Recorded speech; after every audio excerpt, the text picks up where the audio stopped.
और आप अभी 2 लाख वोटों से जीत रहे हैं, कैसा लग रहा है आपको? बहुत अच्छा लग रहा है। मैं आपके चैनल के माध्यम से भी बांसवाड़ा डूंगरपुर की आम जनता, आम कार्यकर्ता, भारत आदिवासी पार्टी के पदाधिकारी, इंडिया अलायंस के समर्थन में आए पार्टी पदाधिकारी और हमारे यहाँ पर जो विधायक रहे हैं, कांग्रेस के विधायक हैं, घाटोल से, बांसवाड़ा से और कुशलगढ़ से, तीनों विधायकों को भी मैं धन्यवाद देना चाहूँगा। दोनों पार्टियों के पदाधिकारी जिन्होंने दिल से साथ दिया उनको धन्यवाद देना चाहूँगा। आम जनता को धन्यवाद देना चाहूँगा। आम वोटर जो दिल से मेरे लिए राजकुमार बन के काम किया, इन सभी को धन्यवाद देना चाहूँगा। ये जीत मेरे अकेले की नहीं है, ये जीत प्रत्येक कार्यकर्ता की है, हम सब की है। और मुझे खुशी इस बात की है कि लोगों ने विश्वास जताया और मैं 5 साल पूरी कोशिश करूँगा कि इस विश्वास पे, इनकी जो उम्मीदें हैं, इन उम्मीदों पे खरा उतरेंगे। और एक शानदार प्रदर्शन रहा। मैं विपक्ष के लिए कहना चाहूँगा कि आप सबके दिमाग में से ये निकाल दे कि ये लोकतंत्र है, राजतंत्र नहीं है। यह जनता की चलेगी, जनता की भावना के अनुरूप काम करेंगे तो ही चल पाएंगे। और इस बार बांसवाड़ा डूंगरपुर की जनता ने यह एहसास करा दिया। और हम हर बार कहते हैं, एक वर्ड यूज करते हैं, हमने रगड़ा निकाल दिया। चुनाव से पहले जिस दिन नामांकन भरा था उस दिन कहा था कि आप कितने भी हेलीकॉप्टर उड़ा लो, पीएम बुला लो, सीएम बुला लो, कुछ भी बुला लो, लेकिन यहाँ की जनता और हमने ठान लिया है कि बांसवाड़ा डूंगरपुर और बागीदोरा उपचुनाव में हम रगड़ा निकाल देंगे। और आज परिणाम के रूप में ये एहसास हो गया कि अवश्य रगड़ा निकल गया है।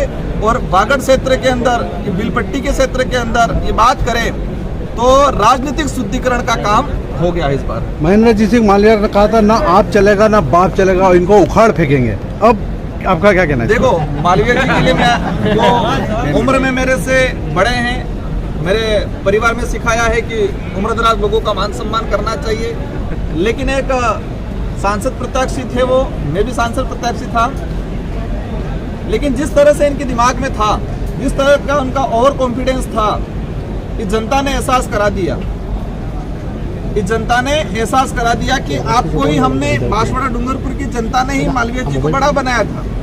और उसी जनता को उन्होंने सौगंध खिलाए थे, इसी जनता को उन्होंने कई प्रकार से बांधा था। और वही जनता ने उनको एहसास करा दिया कि हमारी वजह से ही आपको आगे बढ़ाया था और हम ही आज आपको वापस घर पे बिठाएंगे।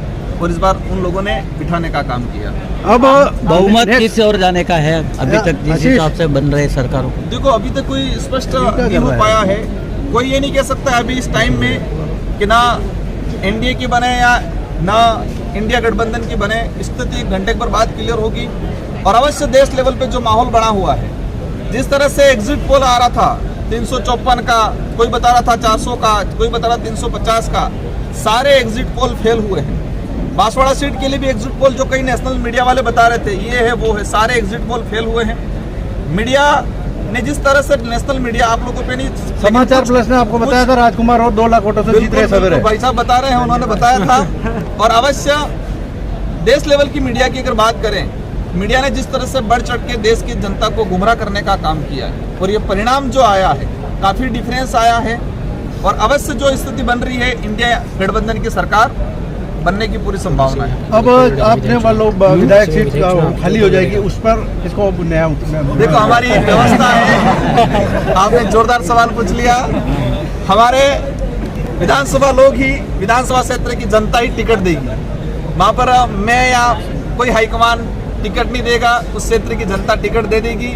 और अवश्य वो चुनाव हम भारी बहुमत से जीतेंगे। क्या आपको लग रहा था कि आरक्षण को मामले को लेकर मोदी सरकार को चेंज करने वाले, उसको माहौल बना क्या है इस बार? बिल्कुल इस बार बना।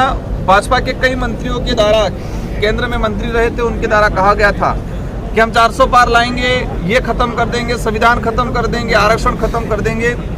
और इसी का कई जगह कुछ % असर रहा और लोगों को लगा कि जो सत्ता में बैठा हुआ आदमी, जो पार्टी संविधान बदलने की बात करता है, उसको ही बदल दे, ये ठान लिया था और इस बार हो गया। गरीब जनता की जीत हुई है या पैसे वालों की जीत हुई है? गरीब जनता की जीत हुई है, आम जनता की जीत हुई है, मजदूर की जीत हुई है, बेरोजगार की जीत हुई है, सच्चा आदमी है उसकी जीत हुई है।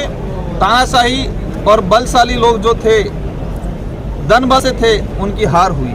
अपनी प्राथमिकता क्या रहेंगी लोकसभा? मेरी प्राथमिकता यहाँ पर एजुकेशन को लेकर हम बेहतर काम करेंगे। गुजरात जो पलायन हो रहा है उसको रोकने का काम करेंगे। और लंबे समय से गोविंद गुरु महाराज का जो सपना है बिल प्रदेश बनाने की जो मांग चल रही है उसको लेके हम केंद्र सरकार में किसी की भी सरकार बने उस एजेंडे को तरीके से हम रखेंगे और अलग से बिल प्रदेश बनाने की डिमांड जो चल रही है इसको पूरा करवाएंगे। साथ ही जो आरक्षण वाला जो मामला चल रहा है, संवैधानिक जो प्रावधान है उनको धरातल पे लागू करने का काम करेंगे।